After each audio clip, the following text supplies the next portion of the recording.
Welcome to today's Explainer, where we're going on an incredible, immersive journey into a physical space that literally holds over 1,000 years of history. We're visiting the Hokoku Shrine.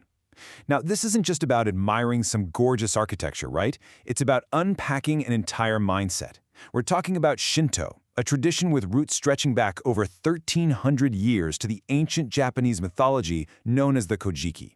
We're going to use the actual layout of this stunning shrine to uncover the very core of Shinto philosophy itself. So here's our itinerary for this explainer. 1. Gateway to the sacred. 2. Purifying mind and body. 3. Walking the symbolic path. 4. The peasant turned shogun. 5. The art of prayer. And finally 6. The mirror within. Section 1. Gateway to the Sacred. Crossing the Torii.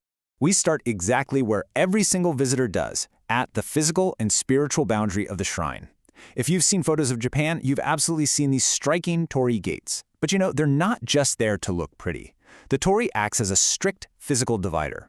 The moment you step through it, you are intentionally leaving the secular world behind, that mundane world where everyday people live, work, and stress out, and you're stepping into a protected, highly sacred space. It's a massive shift in both geography and your actual mindset. Section 2. Purifying mind and body. The Chuseya ritual. Okay, so now that we've crossed the torii, we can't just go marching straight up to the main sanctuary. We have to prepare ourselves. Visitors do this through a daily ritual called chozuya. It's super simple but deeply meaningful. Step 1, you cleanse your hands. Step 2, you rinse your mouth.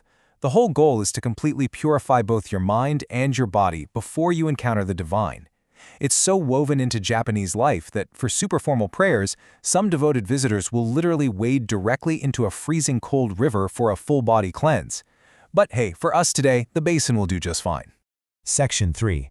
Walking the symbolic path, the Sando.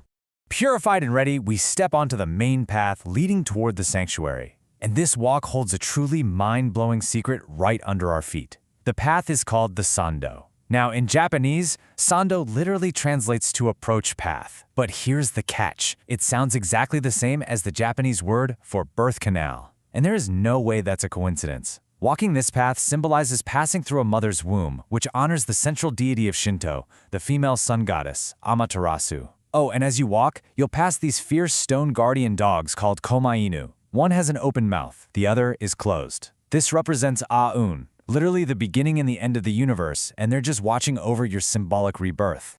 Section 4. The peasant turned shogun, Toyotomi Hideyoshi. Let's pause our walk for a second to talk about the guy this specific shrine is actually dedicated to, Toyotomi Hideyoshi.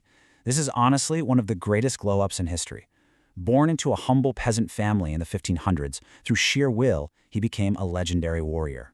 By the mid-16th century, he built the original massive Osaka castle and ultimately pulled off the unbelievable feat of becoming the first shogun to unite all of Japan.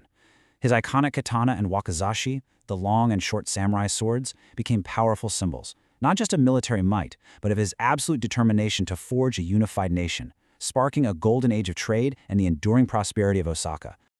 Section 5. The Art of Prayer. Connecting with the Divine.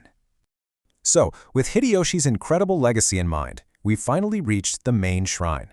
This is where you perform a very specific physical sequence. First, you gently toss in a 5-yen coin. Why 5 yen? Well, 5 yen in Japanese is pronounced go-en, which also happens to mean creating a good relationship or connection. Such a great little linguistic trick, right? After the coin, you bow deeply exactly twice. Then clap your hands twice. Put your hands together, say your prayer, and finally, bow deeply one last time. It's this beautiful rhythmic way of showing respect. Section 6. The mirror within, the essence of Shinto. We are now looking past the offering box into the innermost, highly guarded part of the sanctuary. But before I tell you what's in there, I want you to take a guess. Imagine standing there, staring into the holiest space of a 1,300-year-old tradition. What mystical object is hiding in there? Here's a clue for you.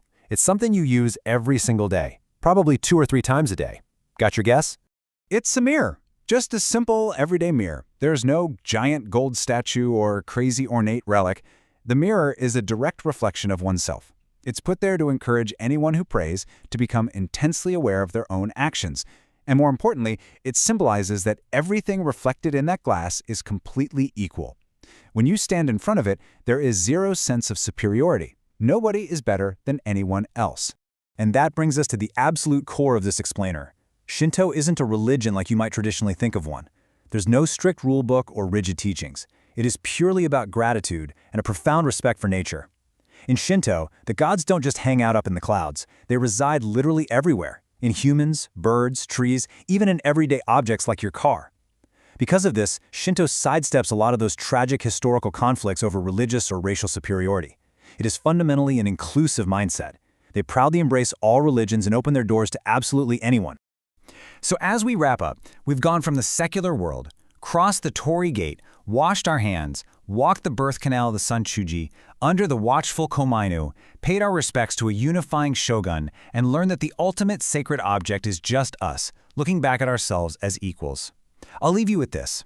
If the divine truly resides in absolutely everything around us, where will you find something to be grateful for in your own everyday surroundings today?